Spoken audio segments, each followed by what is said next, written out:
ইয়া আইয়ুহাল্লাযীনা আমানু আলাইকুম আনফুসাকুম, হে ঈমানদারগণ তোমরা নিজেকে আঁকড়িয়ে ধরো, আল্লাহর আদেশ।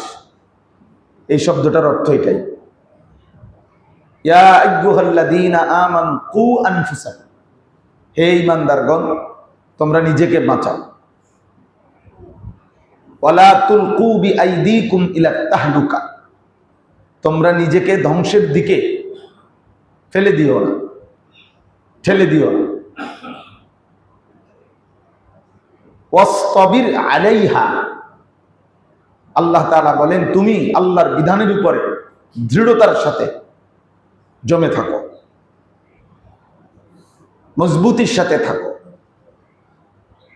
নবী সাল্লাল্লাহু আলাইহি ওয়াসাল্লামকে আল্লাহ তাআলা বলছেন ফাস্তাকিম কামা উমিরতা, যত বিষয়ের আদেশ আপনাকে করা হয়েছে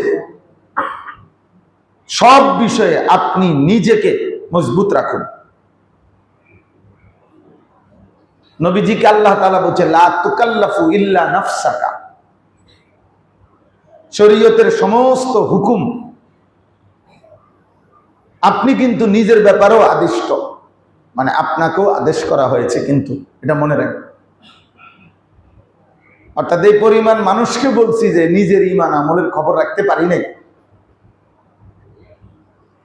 আল্লাহ তাআলা নিষেধ করছেন, না এটা করা যাবে না। লা তুকাল্লাফু ইল্লা নাফসাকা ওয়া হাররিদিল মুমিনিন, আপনি কিন্তু আপনার নিজের ব্যাপারে আদিষ্ট, শরীয়তের বিধানের অনুগত,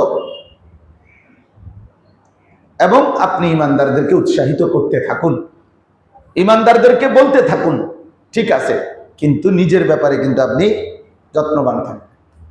এরকম বহু আয়াত আছে, ইন্না লিনাফসিকা আলাইকা হাক্কান, হাদিস। নবী সাল্লাল্লাহু আলাইহি সাল্লাম বলছেন নিশ্চয়ই তোমার নিজের উপরে তোমার হক রয়েছে।